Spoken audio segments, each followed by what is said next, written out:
Okay, this webinar is live, and we've got some participants joining. I'm just going to give a few minutes as numbers are rattling up quickly.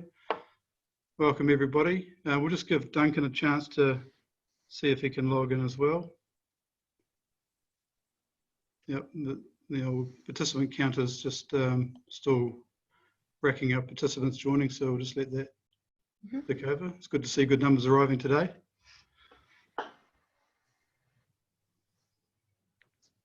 Okay, we've almost got a full complement. That's great. So we'll just get started. So welcome everybody. My name's Sam McGeorge from Vigilance.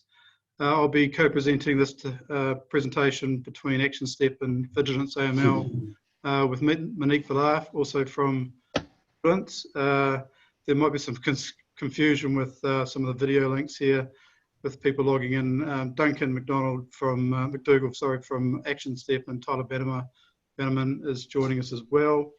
We're not quite sure who's going to pop in on their video. And also joining us, Devil's Advocate, is Andrew Gibbon-Price, who is an auditor. And I thought he'd be a good Devil's Advocate to keep us all honest as we wander through this presentation. So,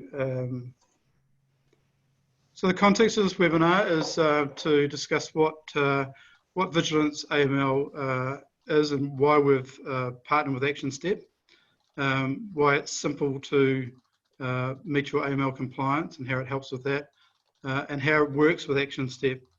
So what this webinar won't cover is detailed conversations on AML aspects of the Act. Those are always rabbit holes, and we find when we do discuss AML, everybody wants to talk about lots of elements, and we can certainly discuss those with you. But we'll do that offline, so we want to keep the focus on the value between Actionstepn and VigilanceAML. So the format, it's an hour long. We're going to try and stick to that. I don't think anybody's been too concerned if we roll over. We're all very keen to see the announcement this afternoon by the government to what level 2 is going to look like. Viewers can submit questions, so feel free to just submit questions. There'll be an icon on your little edit bar, so you can just drop in questions and we'll manage those. Tyler, it'll be good for you to just bring those in when we get to the end of sections. And you'll see there's a pause for questions.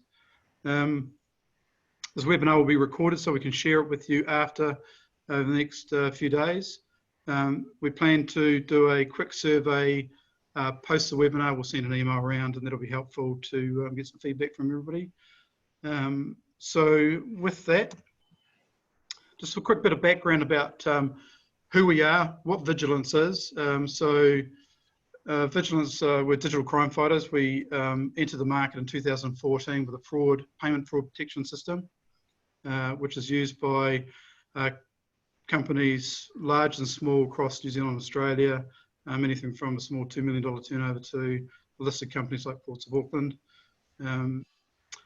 We developed VigilanceAML specifically for New Zealand reporting entities and started in 2017 with close consultation with the DIA and the FIU to understand what they saw was needed for reporting entities, along with a number of discussions with auditors out of the phase 1 camp.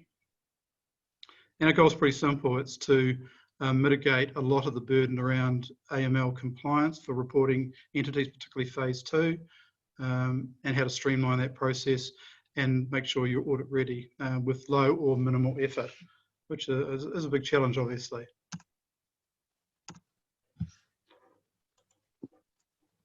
So what is Vigilance exactly? Vigilance is a cloud-based application, just like Actionstepn in the cloud. We focus on compliance. So the VigilanceAML platform is a compliance platform. Unlike a lot of the apps you see out there which do elements, pieces of CDD or some other component of compliance, we provide everything under one roof in Vigilance, so it's one-stop shop. Comprehensive, simple to use, elegantly simple to use in fact, and purpose-built for lawyers in phase 2. So compliance all in one place, separate from confidential information in the application like Actionstepn, which we get positive feedback on from users saying it's great to keep all the information, particularly at the audit stage. And of course, super efficient for auditors to be able to log in and find everything in one place. And I think you'll hear Andrew make comment to that as we go through slides today. Sure. So what we're going to do is we've broken this down into how Vigilance works along with Actionstepn, and we've married it up with elements of the legislation itself. So I'm going to hand over to Monique to talk about, and we've just got screenshots of the application just to highlight quietly pieces that are of value and in line with the section. So everybody knows about compliance in terms of customer due diligence, PEP checks and so on. And everybody's used to this screen, assuming most viewers today are Actionstepn users. Then this is what you'll have an Actionstepn. And Monique, if I hand it off to you, you can have a chat about what we're looking at here. Okay. There's no change needed to your existing workflow. You can simply add your new customer into Actionstepn, just as you always have done. And if a past customer comes back with a new matter, you can change the address, phone number, and so on in Actionstepn. And all these changes or new customers you add in Actionstepn will be transferred back to Vigilance. And any other customers that have may have been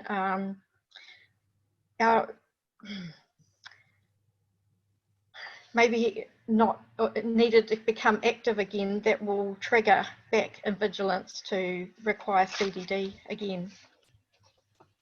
That's great. So effectively, you add a customer once in Actionstepn, and it will put that same customer record in VigilanceAML. But VigilanceAML is where you do all the CDD, and I think we're going to see how you see that back, because not everybody will use the Vigilance application, the front-facing lawyers and so on. Just want to know where they are in terms of the customer's status for CDD. So if we look at this customer here, Catherine Jackson, AML in the brackets there is 0. And the one above is 25%. That's what's coming through from Vigilance as the compliance has been done. So it's live updating that information. So Actionstepn, new customers added, and that just gets synced through to Vigilance. So now we're looking at the Vigilance screen. Same customers in there, so you haven't having to re-enter them. And you can see a little panel above. I think you can see my mouse. This just keeps you informed of the connection between Actionstepn and Vigilance. Monique, you want to talk to this a bit more? Yeah, a customer can alternatively be added into Vigilance first. So whichever system you add the customer to, it will transfer it across to the other. So once you start using VigilanceAML, you may want to change your workflow to create all new customers in Vigilance so that the AML team can collect the CDD information, or you can mix and match. For example, you could be adding the new trust entity in Actionstepn and then leave adding all the trustees in VigilanceAML to the AML team. And any customers that you may add or contacts you may add in Vigilance, you can choose whether or not you want them to go back to Actionstepn if they're not actually your customer. Perhaps they are just a contact for an entity and they're not necessarily your customer. So that really helps with not cluttering up Actionstepn's client list with a whole lot of related parties, but not front-facing for maybe transactions and things. That's correct. Okay, cool. All right, so this is this. These columns are all filterable. We can see the CDD column here, and these donuts show you where that percentage is in terms of the CDD. So red, obviously, Monique, that means no CDD has begun yet? That's right, nothing's been entered yet. So the greener the donut gets, the more CDD's been collected. And a green tick means that CDD is complete. And that green tick is actually signed off correctly by the AML officer, which is part of the legislation, is that right? That's right. And if you do hover over that green tick, it will show you the date and time it was marked as complete and by whom. And in this case, it's not marked as complete, but hovering over that 1 quarter complete, it shows you what's left to do. That's correct, yeah. Cool, so that's helpful. So you can zip through without even opening up the record. And then here back in Actionstepn, the donuts are shown as percentages in these brackets at the end of the client's name. The benefit here is that people who are working in Actionstepn that don't need a login into Vigilance, they can see from this percentage here if CDD is complete, and then they can begin work on the matter. Yeah, that's great. So VigilanceAML is the tool to use for the compliance person or people. Awesome. Okay. What are we seeing here? So this is a pop-up screen that shows CDD verification. So once you've got the client in Vigilance, if they come into the office and you've got their information, you can store that manually in Vigilance. Equally, if you've had no face-to-face contact with them, you could do a electronic verification of anything from PEP check, NZ passport, driver's license, or combinations of. You can mix and match because you may have some information, but you may need to validate other information. Is that correct, Monique? That's correct, yeah. And you just pay as you go for individual checks. Right. And depending on what tier you are, these prices might vary, but you don't have to use this, but it certainly streamlines validation. And we don't show it here, I don't think, but when you get your Centrix report, it'll attach that automatically to the client record. So you don't have to cut and paste or find it and file it. There's no unnecessary filing. It's all added against the client record. I guess that's quite important for auditing, Andrew. Yeah, it is. And actually, just a comment. I think one of the sort of things that people have a lot of sort of confusion around is PEP checks. So what is the sort of verification process here in relation to doing a PEP check on a customer? Basically, you should PEP check every customer. You've got the option here to do it. You just tick that box. When you hit the submit, it'll go away in real time, connect to Centrix. Centrix will go out and connect to multiple databases to validate a number of things, including PEP checks, if it's requested by ticking this box here. And that PEP check result will come back. Or in fact, we can see the summary down here. There's a full document return, but this return summary is so you don't have to even leave the screen. PEP check was cleared. Right, okay. Yeah, because you're right. I think PEP checks are required for all customers and beneficial owners. Yeah. Yeah, so it's just impossible to do that by internet searching because you don't know leave it to the experts to build these lists. That's what Vigilance does. We don't reinvent the wheel. We plug into best of breed solutions out there that gets this information. Again, it's all about streamlining workflow. Yeah. Has anybody got any questions at this point? No? Well, it must be very clear on what we're talking about here, which is great. Okay, so we'll move on to the number 2 on the hit list, and that's country assessment enhanced due diligence. So enhanced due diligence is always a bit of fun. Country assessment is very straightforward. We check it, don't we, Monique? That's right. We regularly monitor the sanctions list, and we do know these countries that have insufficient AML systems in place. So as soon as a customer is added with nationality or a country of residence with a high risk, it will force the CDD type to be enhanced, and you won't be able to do a standard CDD on it. It will ensure that you do the enhanced one. Right, which is helpful because it automatically tells you that Syria is a high-risk country. The AML compliance is less than ours. Therefore, the legislation says you have to do enhanced due diligence. I see there that country of residence is New Zealand, but nationality is Syria, which is helpful too. Yeah, cool. It will check both places. Is that something you see people focusing on at all, Andrew?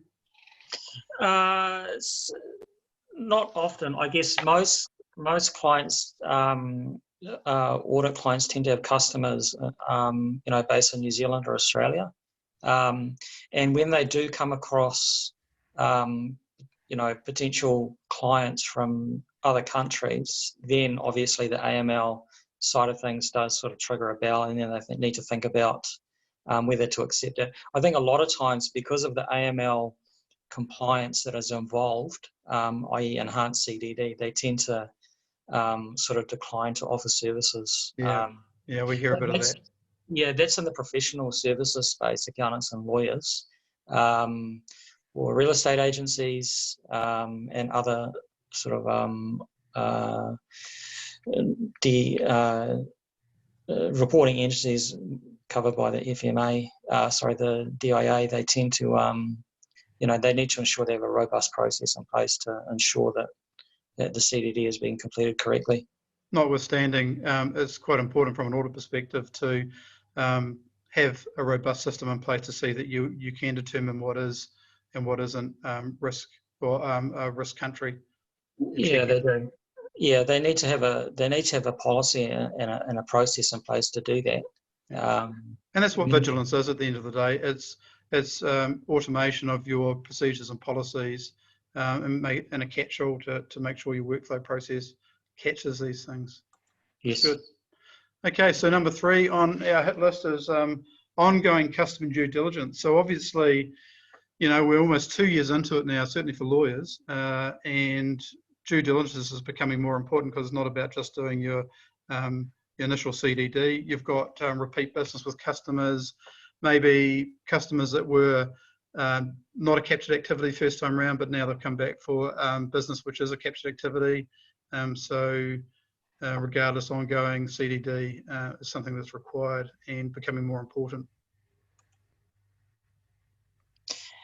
Yeah, so I think you're right. CDD is something that you have to do for all new customers where you're providing captured activities too. But one thing that you need to sort of bear in mind is that there is ongoing CDD requirements as well. So once you've onboarded a customer, you have to review that at certain intervals. What that interval is something that a reporting entity can decide. They need to document and have a policy around that, but it needs to be clearly defined. And then they need to be able to demonstrate that they're actually complying with that. So they should have set reminders somehow to ensure that ongoing CDD is reviewed and completed as they've stated they will in the compliance program. So that's exactly what you're looking at here, folks. This is a settings area in VigilanceAML where you can determine, in line with your compliance program, what you consider by increments of a month CDD for low, medium, high risk customers are, and just set and forget. Once this is set up and it's in line with your compliance program, Monique, you can get an email reminder or you get a text. That's right. If you don't get an email reminder or you choose not to, you can simply look at the Find Customer list and it will show you the ones at the top of the list who are now due for their review. Right. Okay. So again, from an audit perspective, that's good. All right. So what happens to those green donuts then? Do they change or? Yeah, they change back to a green donut, so it's no longer marked as complete. So that highlights to the compliance officer that these are now for them to have a review of. Right. There's a question here I'll just throw because we didn't get some before. Can you add existing client here by ticking a box without re-entering in Vigilance, e.g. just tick a box? Yes. In fact, when we first implement a new customer that's using Actionstepn, we pull all the customers over and we set up with you, we ask a few questions. So you may not want to pull all your customers across, or you may want to pull them all across, but you don't want them all set to active customers because some of them may be non-active. They might have been prior to compliance date. So, you know, it's not uncommon for us to have clients with thousands of customers. I think of one the other day, 40,000 customers. They were really concerned about how they were going to be able to demonstrate that they weren't all active, and we came up with a really elegant solution, pulled them across, and all bar 4,000 were set to active. The rest were archived, so made it really, really simple for them. Okay, so, there we go, we're at the question. So I'll ask the next question here. Can clients email a copy of ID, driver's license and addresses, and then enter into Vigilance for AML electronic checking? Yes, that is about to be released. It's one of only 2 pieces that Vigilance doesn't have, and it's being developed at the moment, or actually it's been developed since in testing, and that is the ability to be able to send out a form from Vigilance to your client that will fill out online. They'll upload information required. It'll cover privacy elements and so on for them. So then when they submit it, those records will get attached against the client record in Vigilance. So you literally only have to add their rudiment information, and then including your email, obviously, and then you can send an email straight out of Vigilance, and they'll collect all the information for you, submit it, and you'll be notified that they've done their bit. And then you just do electronic checks if required, whatever your policies are, and job done. And all the time, that's updating Actionstepn. So all the those in the practice who need to see where you are will be updated as you saw before. Have I missed anything there, Monique? Is that about right? That sounds about right. Yep. Cool. Yeah, it's pretty sexy. Look, there's a lot of applications out there filling up in the market to onboard customers, and they, you know, promote biometrics and so on. And I know the DIAs are very pro biometrics. In fact, all the supervisors, and there's a place for that. We're interested in plugging into those as we see those that become effective. But you know, biometrics, none of them are accepted by the DIA at the moment. Biometrics is being accepted only if you use Real Me Verify. The problem with that is you need to be able to plug into it, which is something we're in discussion with as well. So that's pretty exciting. Okay, number 4, risk assessment and compliance program. So I think we all know about what they are, but where do you keep them from an audit perspective? So Monique, talk to the screen if you like. Yeah, there's a special place in Vigilance to store these documents. It's really simple. Just select the documents from your local computer to file them in here. You can give each one a description that's really useful if perhaps each of your documents had the same name. You can upload your original document, and then every time you do a review of, say, the compliance program, you can upload a new version of it, and that way the auditor can see that there are reviews happening. Maybe Andrew can elaborate a bit on that. Yeah, sure. So I think the risk assessment and the compliance program will be one of the first things we'll look at when undertaking an audit. They will tell us a lot about what the reporting entity understands around their AML compliance obligations, and seeing regular review dates alongside these documents is good. And something if you supervisor, AML supervisor reviews, undertakes a desktop review, then that's something they'll want to see as well. That's great, thank you. How often would a regular review be? Well, that's up to the reporting entity to define, but obviously those review dates should be clearly stated as a policy in the risk assessment and the compliance program. Typically, I see that it's an annual review, or whenever there's any changes in law or updates from supervisors, new guidelines are released.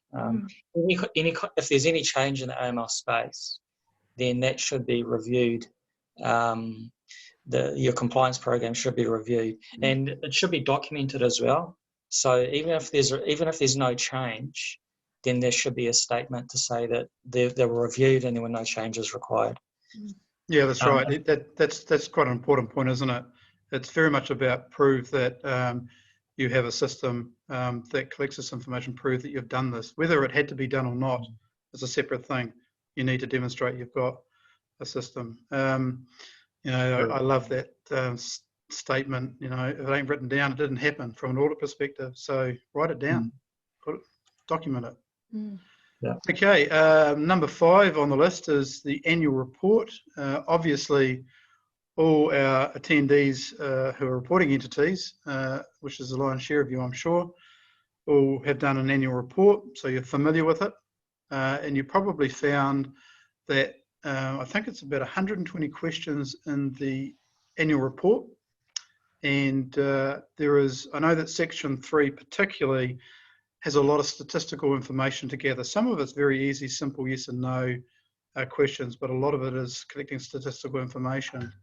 Monique, you want to share what you think on that, or if got that right? Yeah, provided that you're managing everything in VigilanceAML, then you can literally click a button and all the CDD and transaction statistical information for the year is summarized for you. So then you can simply print the report, save it as a PDF and attach it into the audits tab for your auditor. So the important things to do would be to do your transaction monitoring to identify what are your captured transactions, and also to complete CDD on customers, both things you need to do anyway. So why not have Vigilance add up all of those details and put them on the annual report for you. So the annual reports that are actually filed, they are stored in Vigilance as well? If you print them and save them as a PDF, then they'll be filed. Okay, that's good, because that will be one of the sort of first things that we would look at when undertaking an audit. So if they're there in Vigilance, so much the better. Mm-hmm. Yeah, that's right. I've talked to the DIA, as we do on a regular basis, to keep remaining fit for purpose, but around the annual report, and it was a bit of a hiss and a roar, I think, that they provided the portal so you could at least fill something out online, but we've been talking to them about, wouldn't it be great if we could just upload, certainly collect all the information in Vigilance, and then you can copy and paste it, and the important thing is Vigilance will generate all that information for you, or certainly all the statistical information. Okay, prescribed transaction reporting, PTRs. What I commonly hear is, oh, well, we don't have PTRs, we have to worry about submitting them.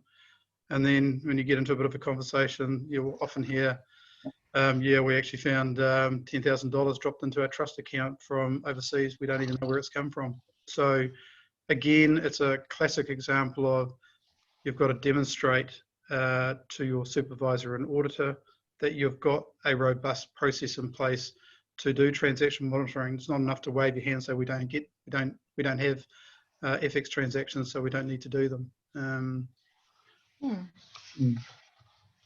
Yeah, I think on the PTRs there is you know, confusion around these, and also there seems to be some different views held by the FMA and the DIA around who files the PTR. Yep. I think for the legal profession, the DIA is the supervisor, so you should follow whatever view that they've sort of prescribed at the moment, which is you should be filing PTRs for you know, prescribed transactions that go through your trust account. So yeah, you really should have a policy around when and who files PTRs. Yeah, absolutely.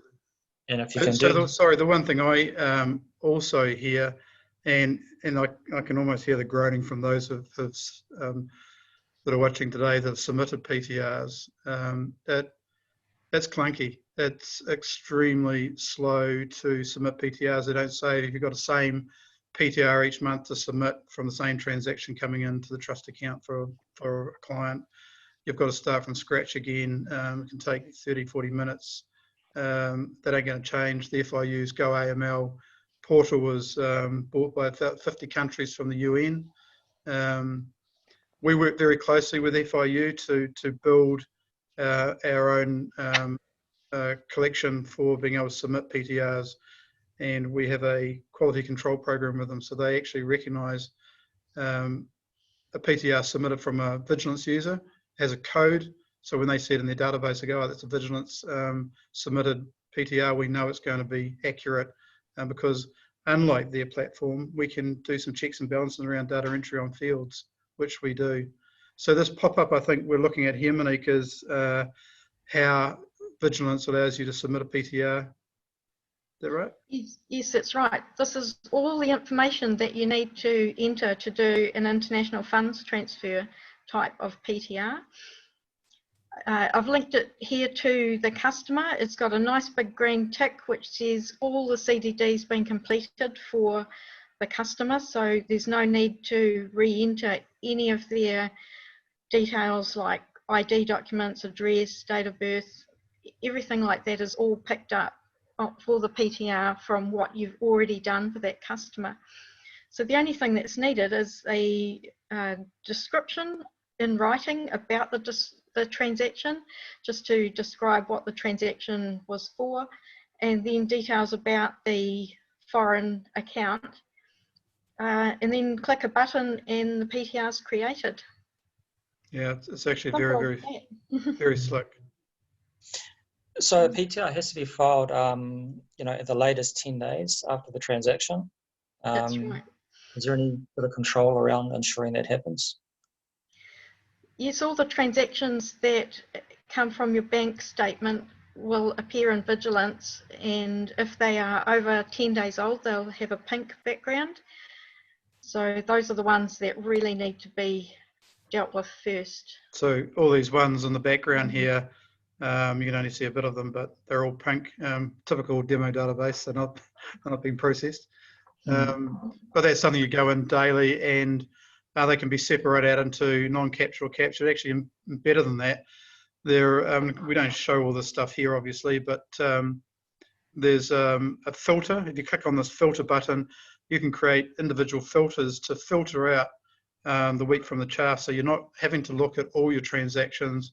It filters out those that are not ever going to be PTRs, and that means you're only quarantining from your bank statements the transactions that do need to be looked at. And as Monique said, you can tag them to a client or they'll automatically be shifted into non-captured, which is really cool. So this is driven from a bank feed in Vigilance. Yeah, that's right. We have a data supply agreement with ASB Bank. And this is from our fraud protection solution. So we've been monitoring transactions. We monitor billions of dollars worth of transactions for clients in other sectors as well with that product. And so we've integrated with ASB. If it's other banks, we've got good comms with other banks. We sit on a working group with Payments New Zealand to try and enhance this whole open banking to be able to speed up this stuff. But you can certainly just import your bank statements as a CSV file if it's not a bank we integrate to. So it's very easy, not hard to do. And this is a little pop-up that generates your file for uploading to GoAML. So I think we have got some questions here. Duncan, did you want to read some of those out perhaps? Yeah, so we've got a few. One of them is, can a reporting entity file their AML policy straight in Vigilance? They can store it in Vigilance, but you don't create one in Vigilance for obvious reasons. Anybody that knows that the DIA frowned on templates being used that were provided at the early stages. This is a legislation that you've got to build your own policies and procedures, but you store those documents as we showed before. Super, thank you. Another one we have is if I have more than one Actionstepn license, but one AML person for onboarding, can we have Vigilance licenses for an onboarder only? Yeah, absolutely. Yep. So you don't have to have the two separate applications. So if you've got, we've got we've got users, a lot of users where it's just a small law firm, maybe only one principal, that may be doing their own AML compliance. Some businesses that actually outsource it, elements of their AML compliance. And then there's others that have, heavy users logging in because there's, 5 or 6 in their compliance team. But Vigilance has an affordable package for each size business. So this, don't think for a minute, this is a small only or a large only solution. This is for this, we've got it structured so it meets all size businesses. So in terms of your question, absolutely. It's you can have only the users you need to. Super. And one more we have is, will Actionstep automatically charge a disbursement from Vigilance to the client as an option? Great question. But one for Actionstep, Duncan, perhaps you could. Not currently. It is a good idea to be able to take the cost that you incur as you're doing searches and other things from within Vigilance to be able to do that. Not currently, but it's a great idea and one that we'll put on the blackboard of considerations for how we can keep building on this. That is a good idea. I know that if you're using Centrix through Vigilance, we create a report so you can do your disbursements. Is that right, Monique? Yes, we do. It's available at any time from the reports menu to see how much you may have spent on doing Centrix checks for each individual customer.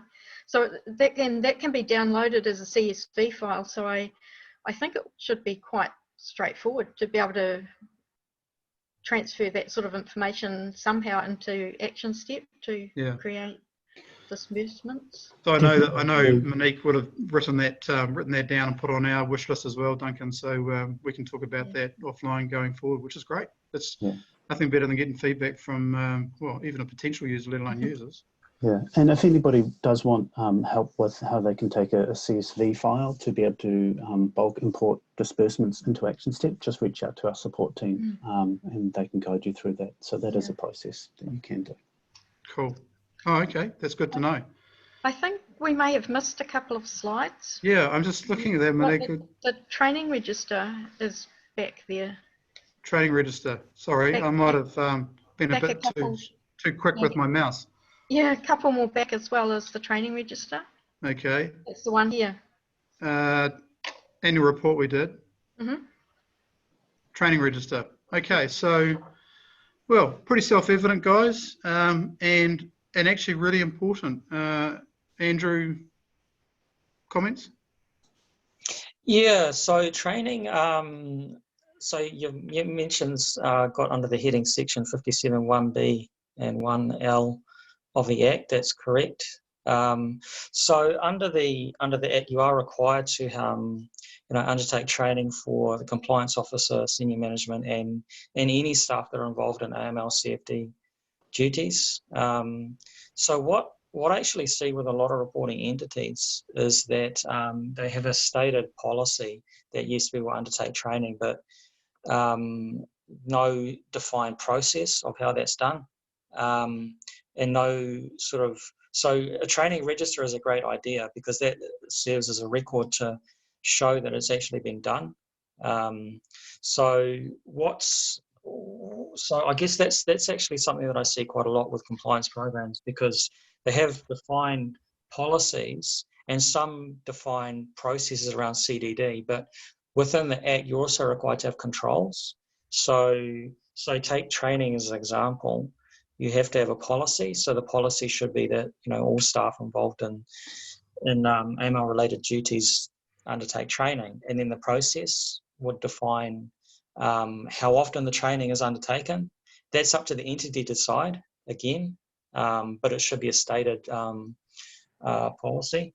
And then a control to ensure, how do you ensure that the training is actually undertaken? So what I suggest for accounting practices and legal practices, that a control would be to review training when you make your annual CPD declarations. Yep.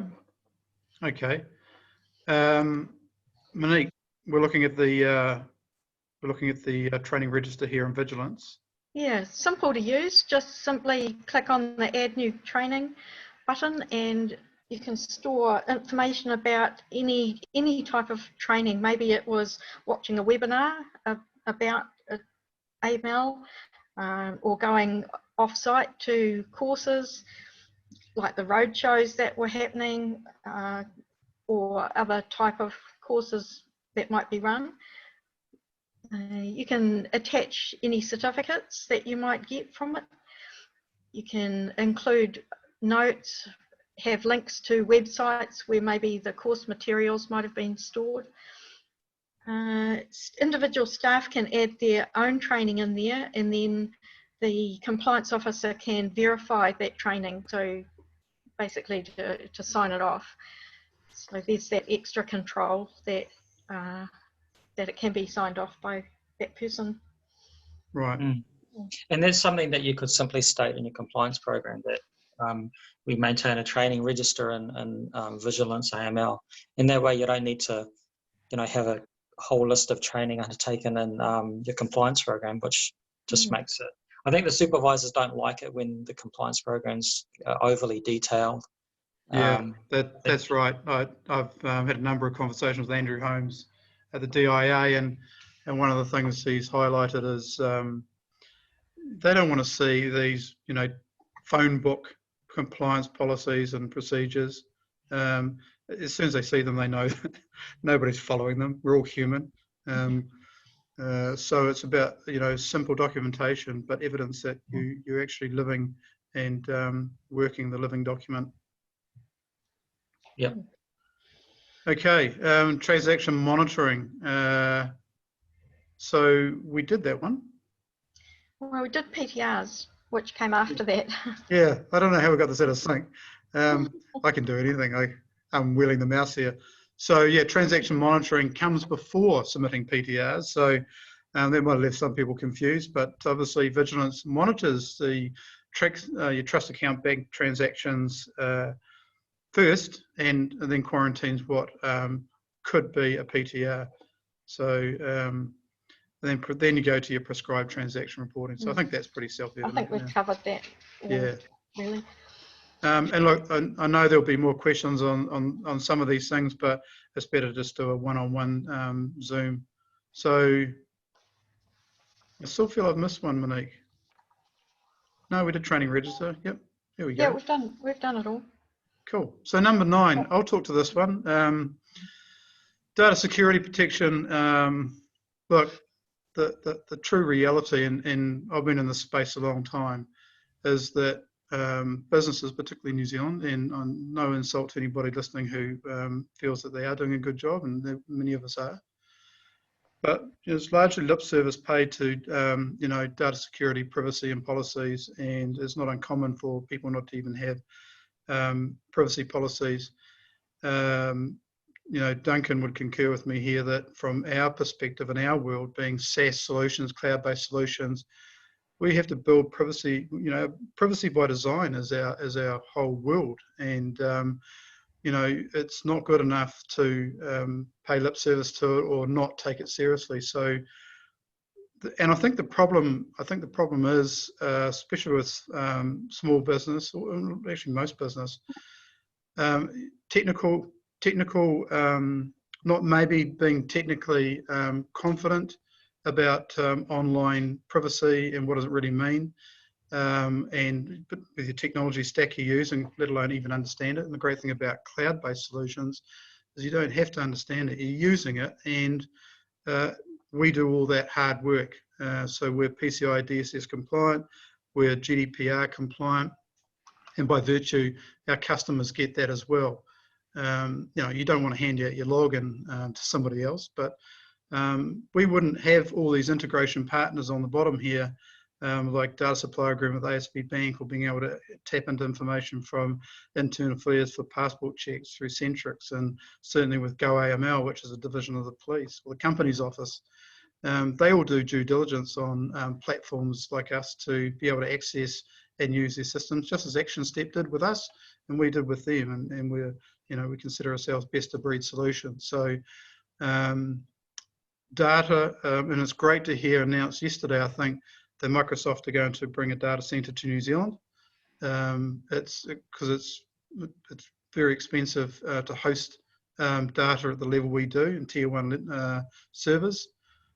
So data is stored in Australia at the moment, if anybody's got a question on that, which is acceptable for even New Zealand government. So, and that's as close as we can get for secure data. I saw a question, and Duncan will cover off some more questions on where data is stored.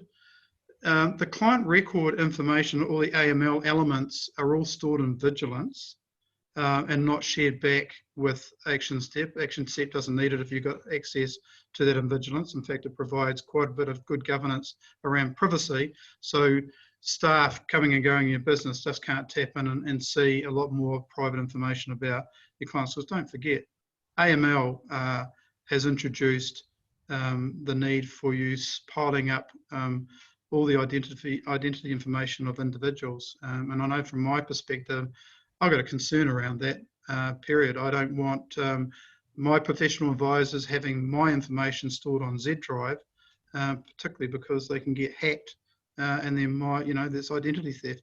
So these things do need to be taken seriously, and it's how you go about doing it. So cloud-based applications like Actionstepn and Vigilance certainly mitigate a lot of that for you. We, interestingly enough, and it may be deferred a little bit now because of COVID-19, but the rest of the world is, New Zealand's way out of step with the rest of the world with privacy, and it was planned for this year that mandatory data breaches will have to be reported.